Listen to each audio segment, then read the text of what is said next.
Assalamualaikum warahmatullahi wabarakatuh. Hai sahabat semuanya, kita berjumpa lagi, semoga kalian semua sehat selalu. Kami ucapkan terima kasih kepada sahabat yang sudah like, komen dan subscribe ke channel kami. Kami doakan semoga kalian mendapatkan rizki yang barokah dan diberikan kemudahan oleh Tuhan Yang Maha Esa dalam menjalani kehidupan sehari-hari. Di video kali ini kami akan mengajak kalian untuk menyelami sebuah kisah yang sangat menarik. Sebelum kita bercerita, jangan lupa tulis di kolom komentar dari mana asal kalian. Kami sangat senang bisa mengenal sahabat dari seluruh penjuru dunia. Selamat mendengarkan dan simak ceritanya sampai selesai. Di sebuah desa yang terletak tepat di lereng selatan Gunung Merapi, hidup seorang lelaki tua bernama Mbah Karim. Ia bukan siapa-siapa, tak pernah menjadi tokoh masyarakat, bukan pula seorang dukun.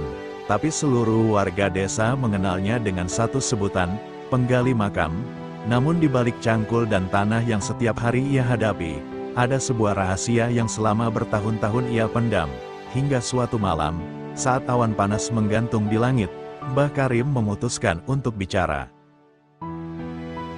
Desa Pager Jurang adalah desa terakhir sebelum hutan pinus menjulang menuju puncak Merapi.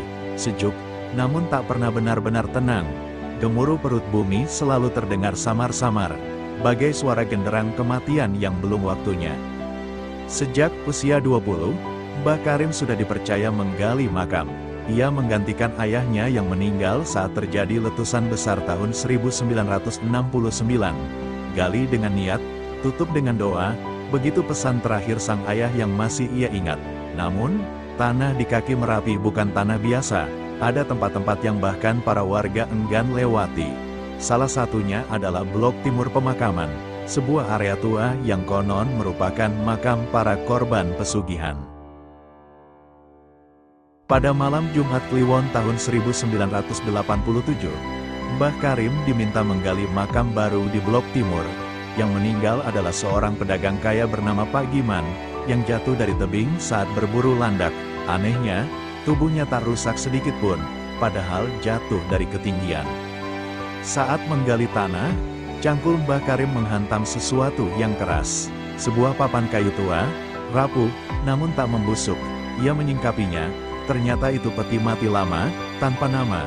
Di dalamnya, tubuh seorang pria tua masih utuh. Dan yang paling mengerikan, ia tersenyum. Mbah Karim menggigil. Ia tahu, ini bukan tubuh manusia biasa. Ia menutup peti itu perlahan, menggali di tempat lain, dan sejak malam itu, ia selalu dihantui mimpi lelaki tua yang tersenyum. Beberapa tahun kemudian, Mbah Karim mulai sering melihat keanehan.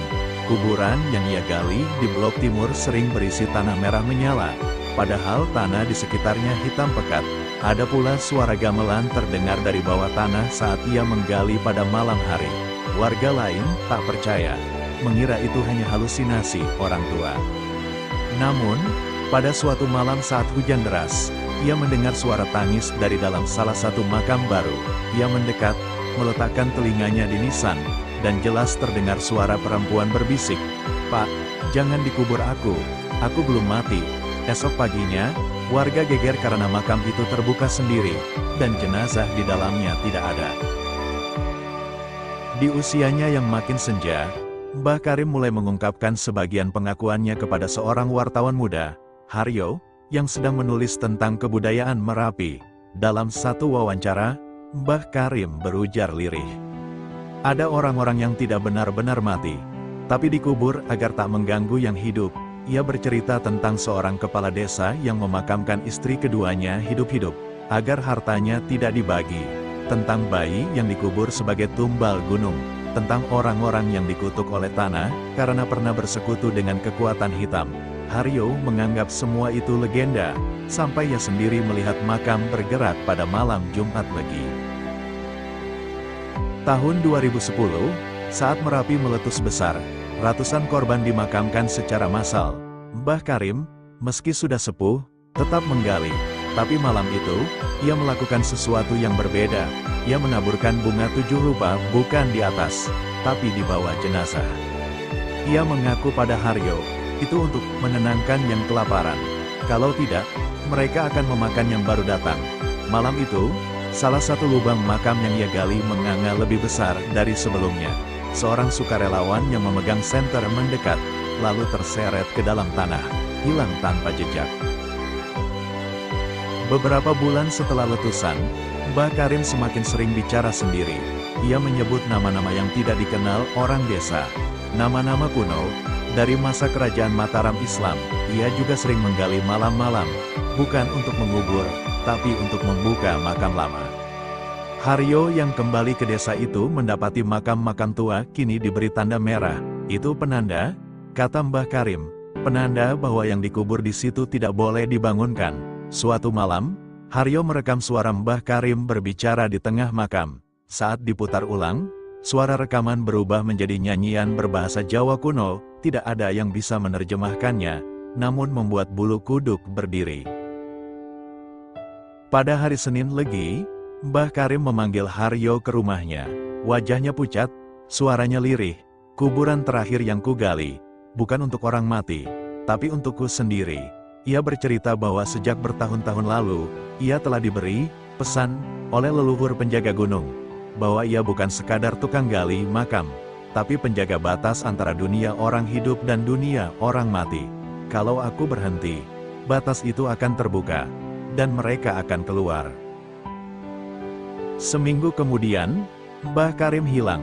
Tidak ditemukan jasad, jejak, atau tanda. Di pemakaman, ada satu lubang yang sudah tergali rapi, lengkap dengan papan nisan bertuliskan Mbah Karim, penjaga tanah terakhir. Warga mengira itu makam kosong. Namun setiap malam, terdengar suara cangkul pelan dari dalam tanah. Haryo kembali ke kota membawa catatan lengkap dan rekaman. Tapi saat ia mencoba menerbitkan buku, pengakuan tukang gali makam di kaki Gunung Merapi, filenya selalu rusak. Ia pun memutuskan satu hal. Biarkan kisah ini tetap tinggal di kaki gunung. Karena tak semua yang dikubur, benar-benar mati. Terima kasih sudah menonton, semoga kita semua diberikan kesehatan, umur panjang, dilancarkan rezekinya dan semoga dari cerita ini kita dapat mengambil hikmah, pelajaran kisah hidupnya. Jangan lupa like, komen dan subscribe agar kami selalu semangat dalam bercerita kisah hidup seseorang.